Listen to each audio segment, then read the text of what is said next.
سكر الشباب جنون والناس فوق ودون وللأمور ظهور تبدو لنا وبطون سكر الشباب جنون والناس فوق ودون وللأمور ظهور تبدو لنا وبطون وللزمان تثن كما تثنى الغصون من العقول سهول معروفة وحزون وللزمان تثن كما تثنى الغصون من العقول سهول معروفة وحزون فيهن رطب مؤات منهن كد حرون لا أعمل الظن إلا فيما تسوغ الظنون فيهن رطب مؤات منهن كد حرون لا أعمل الظن إلا فيما تسوغ الظنون. أعوذ بالله من الشيطان الرجيم. بسم الله الرحمن الرحيم. إن الحمد لله نحمده ونستعينه ونستغفره ونعوذ بالله من شرور أنفسنا وسيئات أعمالنا من يهده الله فلا مضل له ومن يضلل فلا هادي له أشهد أن لا إله إلا الله وحده لا شريك له وأشهد أن سيدنا محمدا عبده ورسوله اللهم صل وسلم عليه وعلى آله وصحبته ومن سلك النهج إلى يوم لا يضل ولا ضلال إلا من أتى الله بقلب سليم. السلام عليكم ورحمة الله وبركاته. وعليكم السلام ورحمة الله وبركاته. الحمد لله. ọba tí ó sọ wá di òní ní ìlú Ọ̀fà níwájú Central Mosque ìlú Ọ̀fà ní Kwara State lónìí. ọlọ́run tó parí sí fún wa ọlọ́run sì jẹ́ kó fi àǹfààní fún wa láyé àti lálùkè yàmà. ìkẹ́ àti ọlọ́ba ànábì Muhammad sallallahu alayhi wa sallam àwọn ọ̀rẹ́dẹ̀ àwọn sàhábà rẹ̀ gbogbo àwọn tó ń tẹ̀lé ọ̀nà àmà tí ó mú wá títí dìjọ́ ìkẹyìn lọ́yìn kékeré sáńtà ti fi. wọ́n ní kí n bá wa sọ̀rọ̀ èmi àtẹ̀yìn kájọ pé alákìyèsí síbi tí ṣe ìgbàgbọ́ òdodo tí Islam tí ó pè wá sí pé ká ṣe. àti ìfi ìkíní ìgbàgbọ́ òdodo yìí ìfọ̀rọ̀ rẹ̀ lásọ̀yánu àti láti fi wọ́n ti ń lọ nílẹ̀ Yorùbá anáwó àṣà àti ìṣe tí wọ́n kọ́ mú àwọn bí wọn sí tó ti bára kú wọn táyà jùlọ fún ẹ̀sìn nígbà tí ẹ̀sìn dọ́gba wa à ń bẹ́sẹ̀ yẹn lọ́gbọ́n kan à ń bẹ́sẹ̀ lọ́gbọ́n kan. tí wọ́n yọ kó bá ẹnu báyìí àbọ̀ yẹ ká fi tí ọ̀bẹ́sẹ̀ ilẹ̀ tí ọ̀bẹ́sẹ̀ mọ̀ ká fi ilẹ̀ fún un tó lọ́wọ́ bá kọ́ bá wọn fún. eléyìí ni wọ́n ní kí ájọ sọ̀rọ̀ ní lórí ní alẹ́ òní kọ́lọ̀ ń jẹ́ kó ṣàǹfààní fèmí tí màá sọ. iná tẹ̀ ń bẹ pẹ̀lú mi tí ẹ gbọ́ kó ṣàǹfààní ta yàtọ̀ lókè àmọ̀ fún wa. kí n kọ́kọ́ ra bẹ̀rẹ̀ wípé ẹ̀sìn Islam tí ó ṣe méjì lórí ẹ̀ òun nìkan lẹ̀sìn Ọlọ́run lórí ilẹ̀ ayé. Inna dina inda Allahil Islam. òun nìkan oṣù lẹ̀sìn Ọlọ́run lórí ilẹ̀ ayé tá a wà nínú rẹ̀ yìí. ẹ̀sìn pọ̀ lórí ilẹ̀ o ọ̀pọ̀ ní Nàìjíríà o ọ̀pọ̀ nílẹ̀ Yorùbá o ká tó sọ orílẹ̀-èdè míì ṣùgbọ́n gbogbo àwọn ẹ̀sìn míì yàtọ̀ sí Islam kò sí ẹnì kankan nínú àwọn ẹlẹ́sìn tí wọ́n lè mú ẹ̀rí wá láti inú ìwé ọwọ́ wọn tí wọ́n fi ń ṣe ẹ̀sìn.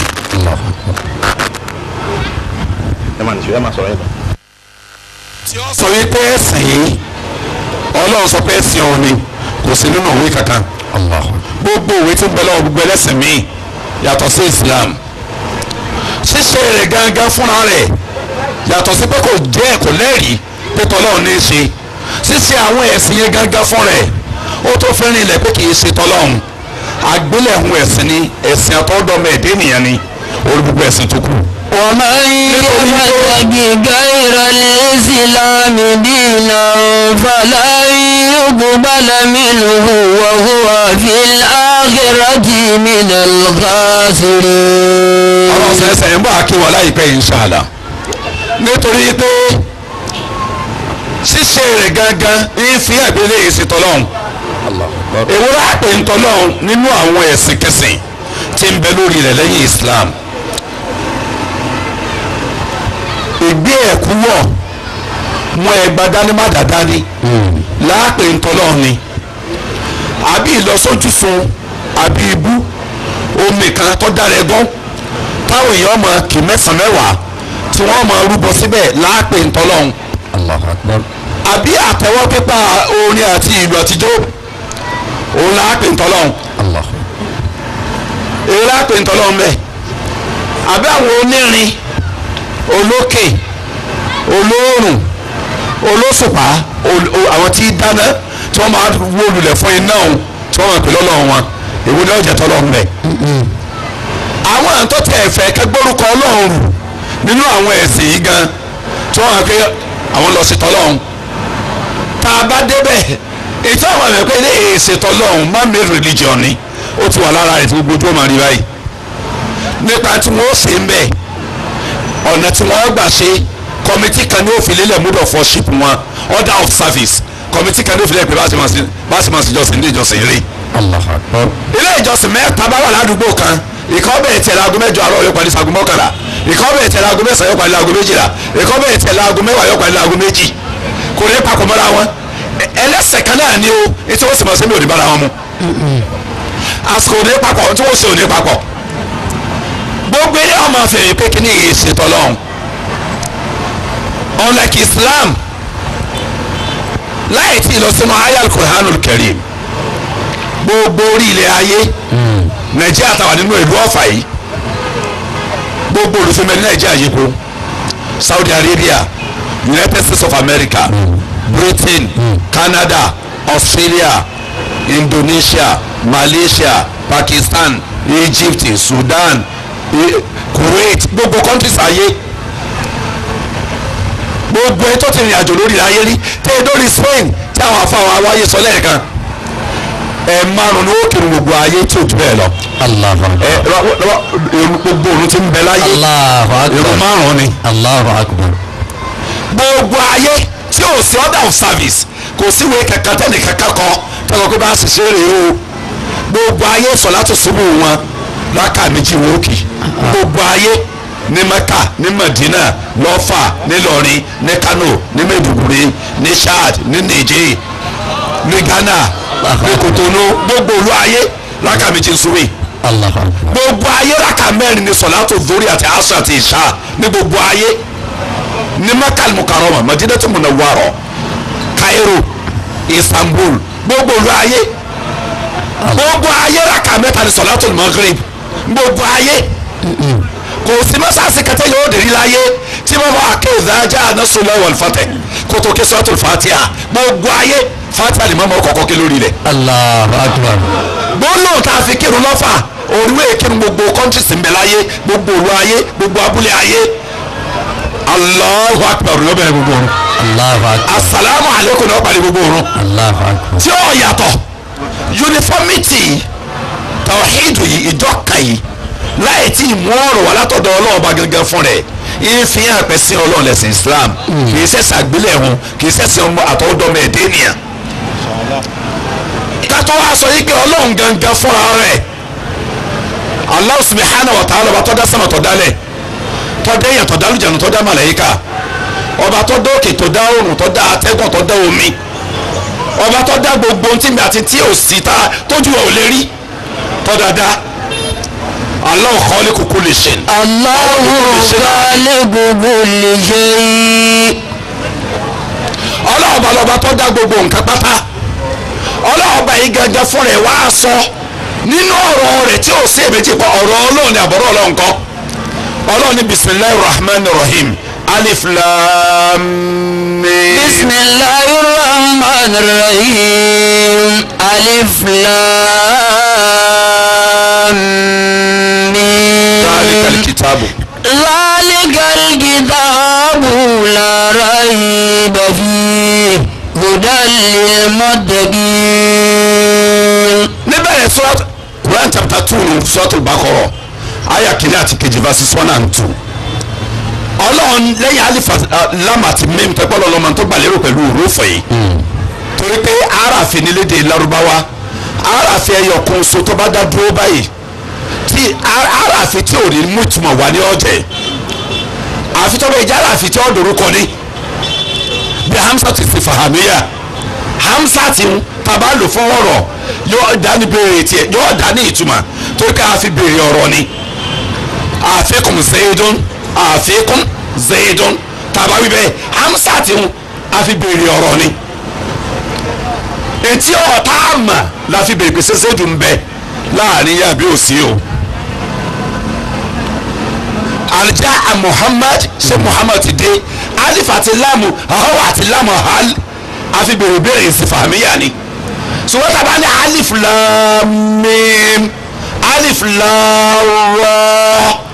àbí yasin hamim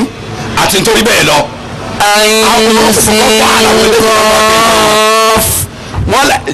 wọ́n ní aráàfin ni tààgé tí kan ò so mọ́ kejì ó dúró lọ́tọ̀ọ̀tọ̀ tó yẹ láti sọ pé alif lam a sọ pé alam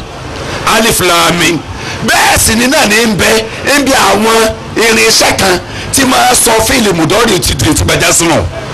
alif lam mim náà ní ń bẹ lam àti alam lamma àti alamma lamu alif àti lam àti mímu ni tàbá ní alam amsati lam àti mímu náà ni òun náà lọ́wọ́ abẹ́rẹ́ surat Baqarah Quran chapter 2 tí èsì èso ní ìtòlítùmá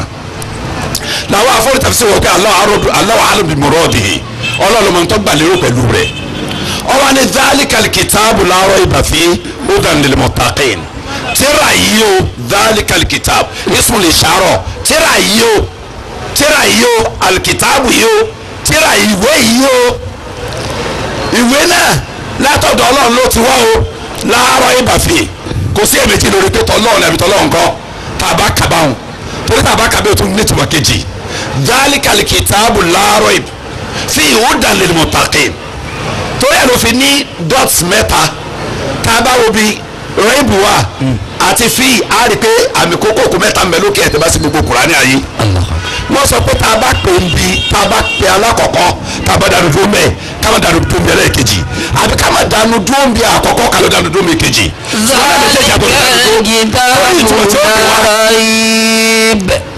fihi hudan lil muttaqin.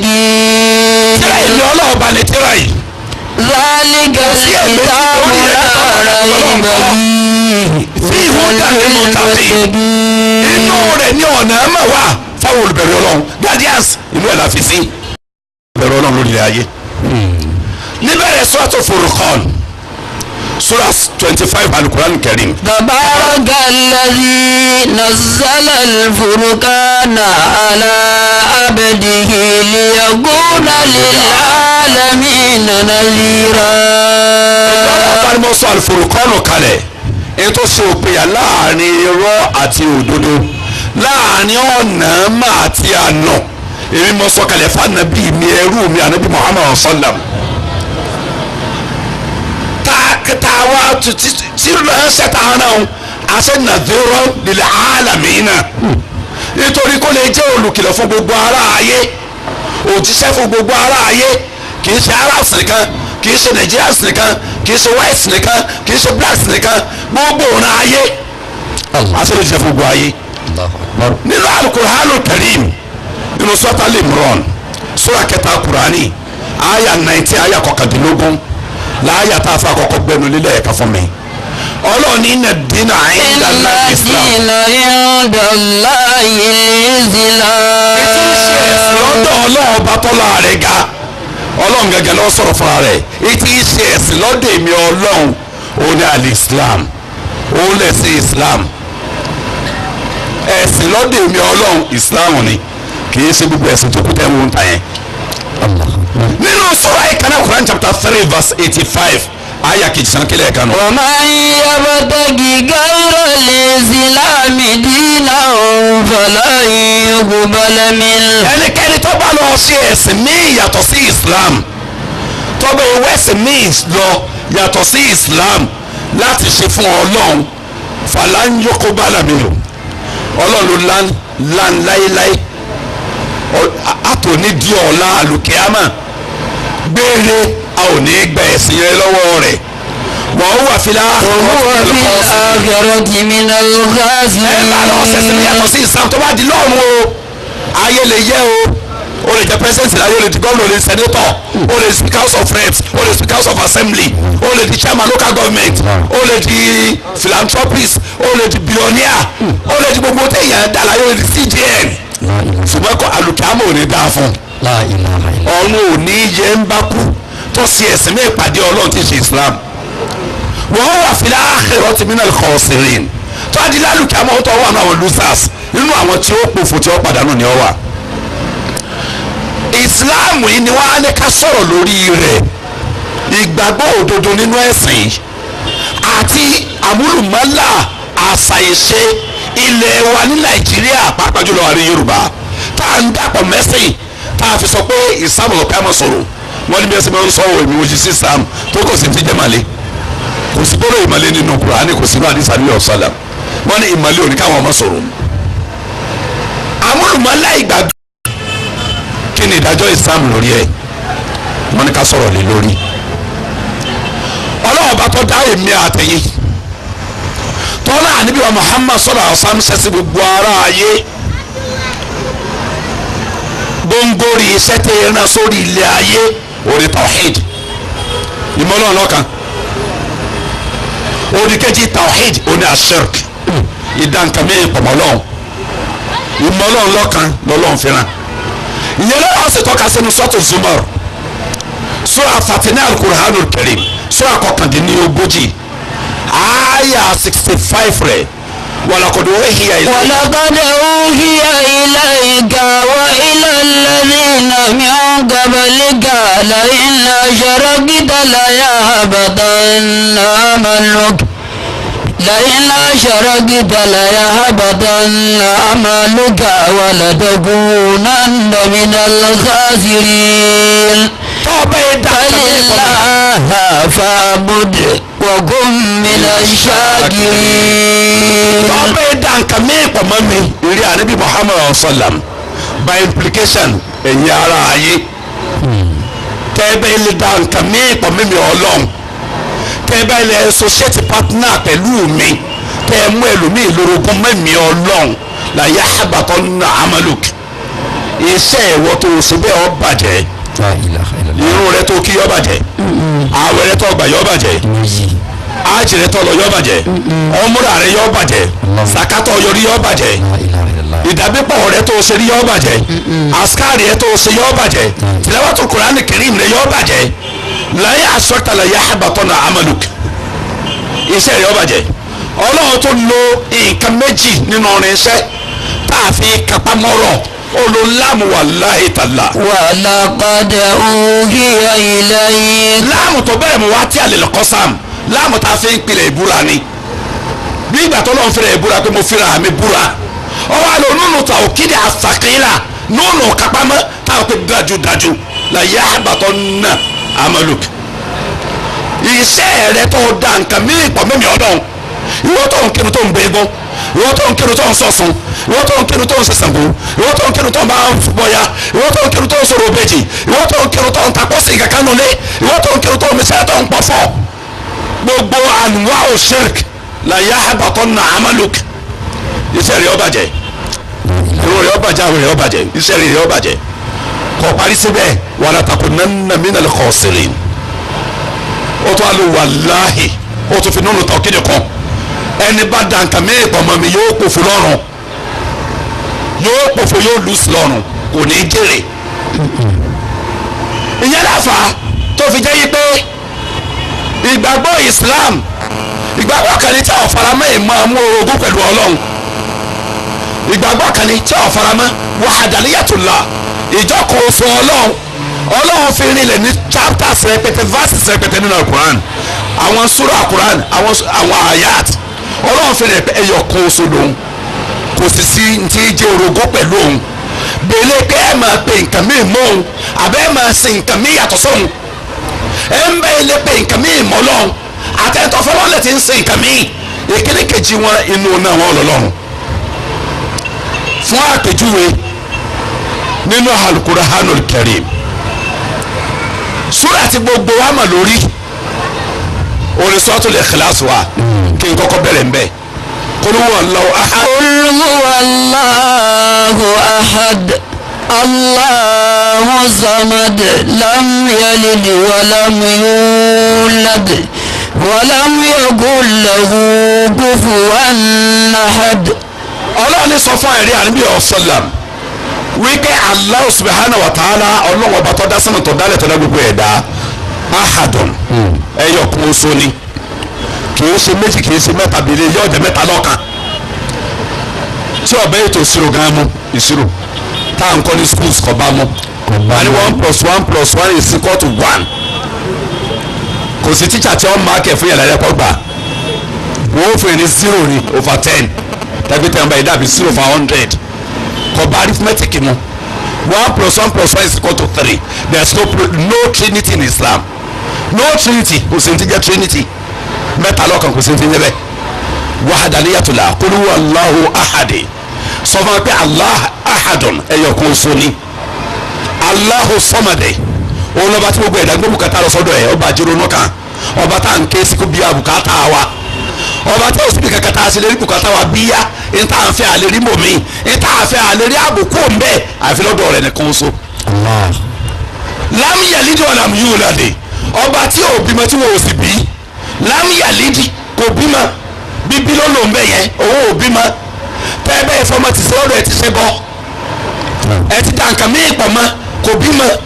wa lam yulad wọn ò sì bí òun náà kò ní òbí kò ní bàbá kò sí ní màmá kò sì tọ́sí kò ní inú Suratul Hadid sura 57 ní Suratul Hadid sura 17 Qur'an aya ẹlẹ́ẹ̀kẹta rẹ̀ ṣùgbọ́n ntọ́dàrí kákẹ́ aya kìíní sí kẹta ṣùgbọ́n aya kẹta gẹ̀rẹ́ lò ọlọ́ni sabbaha lillahi ma fi samawati wa ma fi wal ard sabbaha lillahi ma fi samawati wal ard wa huwa al-azizul hakim lahu mulku samawati wal ard yuhyi wa yumit وهو بكل شيء عليم وهو على كل شيء قدير هو الأول والآخر والظاهر والباطن وهو بكل شيء عليم. wàá ti jẹ́nu jẹ́ afá ọ̀rẹ́ mi Ìlíyàs kọ́lọ́ máa san lẹ́sàn-án rẹ̀ sùúrà tí wọ́n ti fẹ́ wọ̀ ni wọ́n kàn wọ̀ lọ́n tí wọ́n sùúrà tó bẹ̀rẹ̀ pẹ̀lú sàbáhà yìí pọ̀ nínú Kùránì pàápàá jùlọ bí oṣù mẹ́rin ọ̀pọ̀lọpọ̀ sùúrà rẹ̀ bẹ̀rẹ̀ pẹ̀lú sàbáhà àbí sàbíhà o so wọ́n ti lè wọnú ọgbà yìí kéyìí lọ Ọlọ́run san lẹ́sàn-án rẹ̀ alhamdulillah aya kẹta Quran chapter 57 verse 3 Ọlọ́run ní wọlé awwal èmi lọ́ba àkọ́kọ́ ọba tí nǹkan kan máa ń ṣáájú ẹ̀ bẹ́ẹ̀ ọba tó ń gẹ́gẹ́ òsì ní ìpìlẹ̀ kò sí ìbẹ̀rẹ̀ fún nǹkan kan òsì máa ṣáájú rẹ̀ bẹ́ẹ̀ wàlá áhírù olóba àkẹ́yìn ńgbà tí ó wá sí gbogbo nǹkan mọ́ tí sọ́mọ parẹ́ tilẹ̀ parẹ́ tóòrùn parẹ́ téèyàn parẹ́ tí gbogbo nǹkan ti kú tí ó sì nǹkan ti ń sẹ̀mí mọ́ òun kò sí ní ọ̀sẹ̀ kú òun ni àzọ́ irú òsì ní àlùbáfínù òun lọ́ba tó hàn láì rí sójú báyìí òòrùn tí ń bẹ sẹ́mà ń fi hàn pé ń bẹ sẹ́mà òkè wà ń fi hàn pé ń bẹ ilẹ̀ tá a gbọ́dọ̀ rẹ̀ fi hàn pé ń bẹ torí pé orílẹ̀-èdè wo president wo nation wo scientist wo technologist wo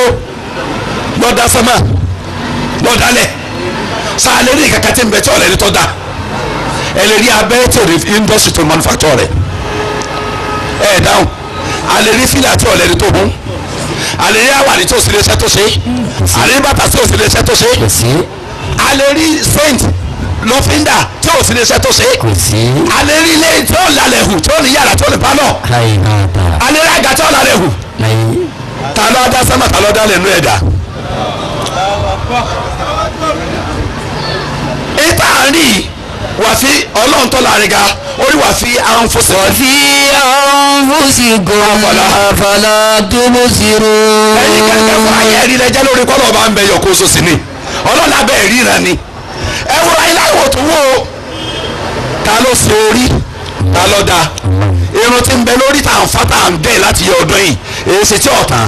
a bá sì fi búrẹ́dì kó orí pọ̀ àwọ̀ ni ó sì kó sínú lábẹ́ àwọ̀ yìí òkè tí irun wà náà rèé òkè àwọ̀ náà ni irun wà mọ́ kò sí lábẹ́ a sì gẹ́gẹ́gẹ́ kọ̀tàn afáfá wa kọ̀tàn ta ló ṣe ọ̀nà òde kánáńgbà jáde sí taba ṣe ń retó tí ọ̀tàn tábà sì la èyí bí kò sí ìkànnà bẹ̀ mí ìgbó lọ́kàn ìkànnà òsì tàlọ́ adájọ́ wọn ti ń bá wa rí bọ̀ lájọ́ àti dáyé tí ìgbà tá a nà ń darí ta ló ṣe yún níta rí gàgà wá gẹ́gẹ́ rí lọ́tẹ́ lórí kọ́lọ́ bá ń bẹ. òfi anfusikum afala tubsirun. ọlọ́run Suratu Tur ní Quran chapter 52 ayah 35 to 39 rẹ̀ ọlọ́run ní amúkúlẹ̀kùn mi ń gẹ̀rì ṣẹ́yìn. amúkúlẹ̀kùn mi ń gẹ̀rì ṣẹ́yìn mi ń gẹ̀rì ṣẹ́yìn amúhùnmùl khaliqun. amúkọ́lákù samawati wal ardi bal la yuqinun. ọlọ́run ṣẹ́ẹ̀rù wípé ẹ̀ ń bẹ fún ara yín tí ọ̀sẹ̀ ní kàkà tó da yín ni amúkúlẹ̀kùn mi ń gẹ̀rì ṣẹ́yìn ẹ kàn dé ń bẹ fúnra yín tí ọ̀sẹ̀ ní kàkà tó da yín. amúhùnmùl khaliqun. abẹ́yìnlẹ̀ lára yín tó tó ń dá ọmọ tí ń jáde lára yín. èwo ni bẹ́ẹ̀ tí wọ́n ń bẹ̀. sáwọn adára wa à ń bẹ tí ọ̀sẹ̀ ní kàkà tó da wa sáwọn adá àwọn ọmọ àwọn adá bàbá wa àti màmá wa. amúkúlẹ̀kùn mi ń gẹ̀rì ṣẹ́yìn amúhùnmùl samawati wal ardi. ní lórí ẹ̀ tí bàálù ń bá lórí ẹ̀ tí tírẹ́nì ní lórí ẹ̀ tọkọ ní lórí ẹ̀ tọkadà àti kẹ̀kẹ́ ní lórí ẹ̀ gbẹ̀gbẹ̀lẹ̀ lórí sẹ́yìn lẹ́dá ọlọ́run lè mọ àmọ̀dájú ń tẹ̀ ń ṣe kẹ́ẹ̀dá nǹkan mẹ́kọ̀ọ́ mọ́ mẹ́ẹ̀ máa ń tẹ̀ ń ṣe ni. ọlọ́run tó láre ga ó mọ̀ padà sí Suratul Ikhlas ó ní lam yalid wa lam yulad èmi lọ bá tí òbí mọ tẹ́nìkan kò sì bí èèlóbi èèní bàbá èèní màmá èèsì lọ́mọ èèbímọ bíbí lọ sọ̀n ọwọ́ àkú kó mú lọ́mọ tẹ́ ká sọ̀rọ̀ rẹ̀ sọmú yẹn lọ́mọ àní òbí wọn fáyìn torí pé kò níyàwó kò sì ní bàbá kò níyà sọmú ẹnìkan lọ́mọ ń gbà náà fúnra rẹ̀ ó sẹnìkan láyànfẹ́ ọmọ rẹ̀ nínú Suratu Maryam Quran chapter 19 ní Suratu Maryam láti àyà 81 dé parí Suratu Maryam ọlọ́run tó lárí ká fi sọ̀rọ̀ tọ́pọ̀ nípa ìjọkùn oṣù rẹ̀ àtàlágbára tó jẹ́. وقالوا اتخذ الرحمن ولدا لقد جئتم شيئا إدا. ọlọ́run wà kọ́ọ́lù wọ́n sọ wípé àwọn olùkọ́tọ́ ọlọ́run sọ wípé اتخذ الرحمن ولدا ọlọ́ọ̀bá àjọkẹ́ ayé àsàkẹ́ ọ̀run ó ti mẹ́nìkan lọ́mọ ọlọ́run mú yẹn lọ́mọ ó ti mú lágbáyà sí trusting son. lakade jíjùm ṣẹ́yà níjà. ètò ẹgbẹ́dẹ lọ́rọ̀ tó tóbi lẹ́sẹ̀ yìí ọlọ́run ẹgbẹ́ nǹkan tó tóbi dé ní ìbàjẹ́ lọ́dọ̀ mi. takadu ìbàjẹ́ tẹ ẹgbẹ́dẹ yìí takadu samawadu yatafattaruna minhu. ó tó ní tí sámàlẹ̀ torí ẹ̀ ya tí ó máa fàyà. ẹni. takadu samawadu yatafattaruna minhu wa tanshaqqu al-ardu. ó tó ní tí ó torí ẹ̀ máa rí. wàtàkìrúbùl jìbàlù hàdà. tí ó lè rúkúrú tí ó gbọ́n dànù. àdàrú lirahmani walada. ọba rahman bẹ́ẹ̀ fọmọ ti sọ́dọ̀ mi ẹ lọ kọ́ mama mi. wàmà yanbaghi lirahmani an yattakhidha walada. kí mẹ́ni kankan lọ́ọ́ ma. in kullu man fi samawati wal ardi illa ati rahmani abada. gbogbo ti mẹ́sàn-án àtìlẹ̀ yóò padà wá bẹ̀mí ọlọ́ọ̀bá rahman lẹ́rú ni. lọ́mọ kankan ẹrú mi gbogbo ohun tí ń bẹ ń sánmà tilẹ̀ gbogbo tí ń bẹ sánmà tilẹ̀ ó sì padà bá mi lẹ́rù mi ni. àwọn àyà wọ̀nyí àtàwọn akẹgbẹ́ tí ń bẹ nínú alukuran ń fìrìnlẹ̀ fún wa wípé ẹyọ kan oṣù lọ́lọ́run ẹyọ kan oṣù tí ọ̀wá fẹ́ orogún ni ẹyọ kan oṣù tí ọ̀fẹ́ orogún ni kò fẹ́ partnership kò fẹ́ kẹ́nìkankan dá nǹkankan pọ̀ mọ́ pé ní ọgbà mi lẹ̀ òun ni ọ là mí òun ni ọ sọ mi dọ̀lọ́là òun ni ó jẹ́ ní ṣe láyé ibẹ̀ lọ́wọ́ wà ibẹ̀ lọ́là wà bẹ́ẹ̀ pa ní nǹkan tá a máa sọ pọ́ la kẹ́nìkan yàtọ̀ sọ́lá ọlọ́run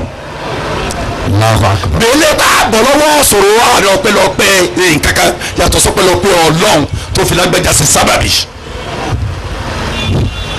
níparí Suratul Isra tá a fa àkọ́kọ́ ké kí wàá sì tó bẹ̀rẹ̀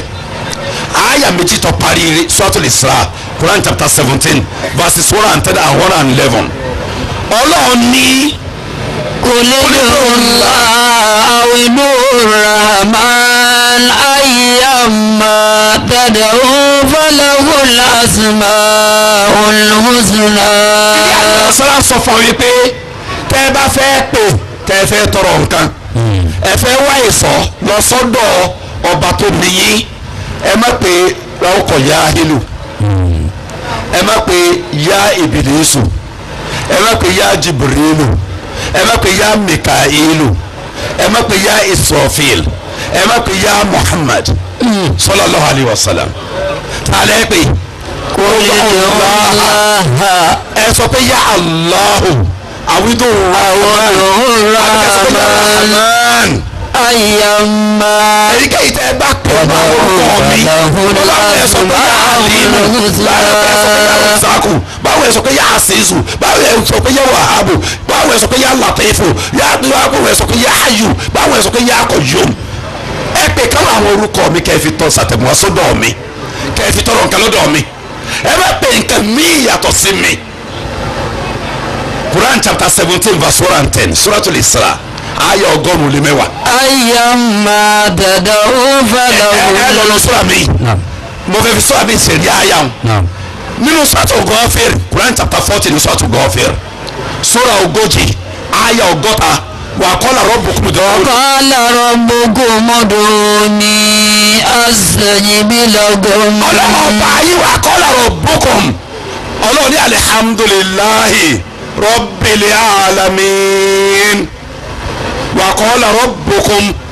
ọlọ́run ọba gbogbo ẹ̀dá èmi àtẹ̀yìn àtàwọn tí ó sì ń bí tẹ̀dórí ẹ̀rà tẹ̀dórí okòló tí ń bẹ lábẹ́ ẹ̀lẹ̀ tẹ̀dórí ẹja tí ń bẹ nùbú òkun tẹ̀dórí àwòrán alákà tí ń bẹ nùhó tẹ̀dórí gbogbo tí ń bẹ. وقال ربكم ادعوني أستجب لكم. ربكم خالقكم ورازقكم مدبر أموركم ọlọ́run ọba yín olùdá yín olùpèsè fún yín olùdarí àlámọ̀rí yín alágbára lórí yín ọba tí ń da yín tí ó pa yín ọba tí ó jẹ́ ń dìde ń jẹ́ ọ̀dájọ́ ọba tí ẹ fàbọ̀ fún qala rabbukum ud'uni astajib lakum ọlọ́run ọba wa ń sọ fún wa pé ẹ máa pè mí ọlọ́run astajib lakum ẹ bá pè mí ń da yín lóhùn kò ní ẹ pé Muhammad sallallahu alaihi wasallam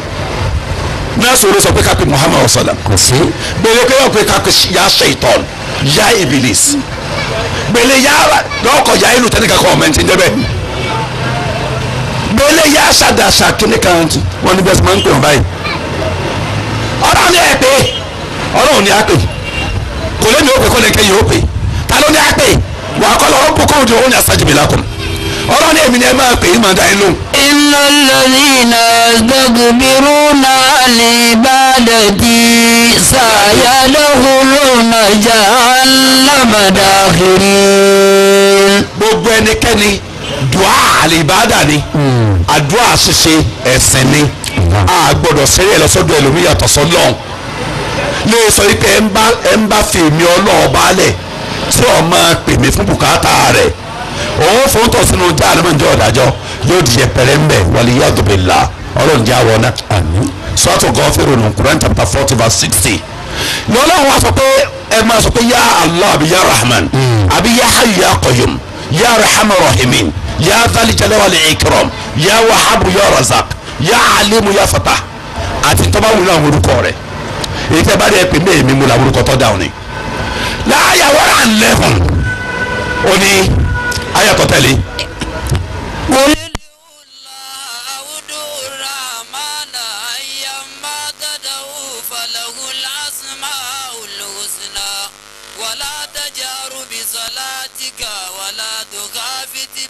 وابتغ بين ذلك سبيلا وقل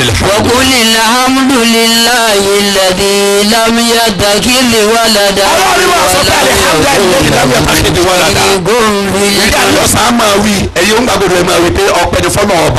ọba tó pé lam yattakhidh walada ọba tí ọmọ ẹni kankan lọ́mọ walam yakun lahu sharikun fil mulk ọba tí ò ní orogún nínú ọlá rẹ̀ bele paama be ọmọlangidi kakale nkọrọ yàrá bele paama sigidi bele pa lójú odò bele paama bòrùn bele pa bò òṣùpá bele pa bò igi àbókè ọba tí olórogún nu ọlá rẹ̀ ọba àsonú agbára rẹ̀ ọba àsonú ọlá rẹ̀ ọba tó ní sẹ́mà àti ìlàtí gbogbo tí ń bẹ́ẹ̀ nú ẹ̀ ọba tí ń dẹ́dà tí ń pẹ̀dà ọba tí ó jù gbogbo ẹ̀dá jìdí ń jọ ọ̀dájọ́ tí wọ́n sẹ̀sán tá a gbélé ayé ṣe ẹ̀ máa sọ pé ní fọ́nà ọba náà tí ọmọ ẹni kankan lọ́ọ́ ma tí ológun nu ọlá rẹ̀ ọ̀ya. alhamdulillahi alladhi lam yattakhidh waladan wa lam yakun lahu sharikun fil mulk wa lam yakun lahu waliyyun minadh-dhulli wa kabbirhu takbira. ọba tí ò ní ọ̀rẹ́ ayò nínú àwọn ẹ̀dá rẹ̀ nítorí pé ipa rẹ̀ ọ̀ka bùkátà tọ́ba ní lágbájá lọ́rẹ̀ẹ́ tó lágbájá kò ní òsùn yóò mọ rẹni fọ̀rọ̀ lọ yóò mọ rẹni tí ọmọ ọkọlọ ti ń tọ́ba fẹ́ ṣe ọlọ́run ní mi ò mẹ́lẹ̀ kankan lọ́rẹ̀ẹ́ nítorí pé mo lẹ́ nítorí pé mo yẹpẹrẹ nítorí pé pàmì ọ̀ka bùkátà mo á nídìí káwọn nǹkan sọ̀rọ̀ àǹdìbí tí wọ́n mọ̀ mí lọ́wọ́ bíi táwọn ọmọ ẹ̀dẹ́ nìyà ọlọ́run ní òsì yín fún mi. ولم يكن له ولي من الذل وكبره تكبيرا. ọbí tọ́tọ́ fọlọ́ ọba tó tóbi kọjá gbogbo ẹ̀dá yìí ẹ máa ṣe fún ọ ẹ má dànkà mí pọ̀ mọ́ ọlọ́run tọ́lá rẹ̀ ga nínú sọ́ọ̀tù nìsà láàyà méjì ọ̀tọ̀ọ̀tọ̀ nínú rẹ̀ Quran chapter 4 ní sọ́ọ̀tù nìsà àyà 48 àti àyà 116 àyà kejìdínláàdọ́ta àti àyà ọgọ́fà òdì mẹ́rin àyà 48 àti 116 ọlọ́run tọ́lá rẹ̀ ga yìí ọ ń sọ fún wa wípé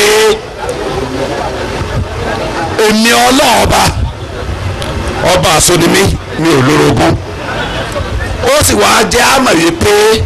ẹnikẹ́ni tó bá darogún pọ̀ mọ́ ọlọ́ọ̀ba òun tọ̀hún ó ti sọnù ní ìsọnù tó náà ẹ̀jẹ̀ tí ò lè padà sójú ọ̀nà mọ́ àmọ́ àkẹ́ àyà yẹn o mo kàn án sàlàyé ẹ̀ lẹ̀ àyà tí 116 ntẹ́ bẹ̀rẹ̀ àyà àtàkọ́kọ́ lè bẹ̀rẹ̀ rẹ̀ ó á parí ẹ̀ pẹ̀lú nǹkan míì tó ń túmọ̀ sí pé tẹ́ ẹ bá darogún pọ̀ mọ́ lọ́hùn tẹ́ ẹ ń ṣe nǹkan kí nǹkan tí wọ́n máa ń ṣe ńlẹ̀ wa tá a wà nù rẹ̀ yìí tá à ń pè lásà tí yìí sàṣàtẹ́ pé bọ́ ni òun tó wọ́n pàdánù lọ́rùn iná ní ọwọ́ lọ́lọ́run tọ́lá rẹ̀ ga lè sọ fúnra rẹ̀ nínú àwọn àyà ọ̀yà. inna Allaha la yaghfiru an yushraka bihi wa yaghfiru ma duna dhalika liman yasha. ومن يشرك بالله فقد افترى إثما عظيما. إن الله لا يغفر أن يشرك به. dájájú èmi ọlọ́ọ̀bù ò ní foríjì kéèyàn dòwògó pọ̀ mọ́ òun ẹnikẹ́ni tó bá da nǹkan míì pọ̀ mọ́ lọ́hùn níbi ìgbàgbọ́ rẹ̀ ni ó níbi ìjọsìn fún ni ó níbi ká máa pè ní ó ká fọ́ lọ́hùn lè àmọ́ pọ̀ lọ́hùn ká máa pè nǹkan kí nǹkan gbogbo ohun tí ń jẹ́ ànúwà òṣèrk ìní forí àwọn ẹbọ ìjẹ nígbàdógún pọ̀ mọ́ mi wọ́n yẹ fẹ́rù máa dúnà dálé kálímọ̀ yíyá sọ́ra ṣùgbọ́n ẹ̀ṣẹ̀ míì tó bá yàtọ̀ sí ẹbọ ọ̀hún máa forí ẹ̀jẹ̀ ní tó ń bá bẹ̀. ẹbọ yìí wá ní àṣà àti ṣe ilẹ̀ Yorùbá eégún gbígbé Ṣàngó bíbọ Ọ̀ṣun bíbọ Ọya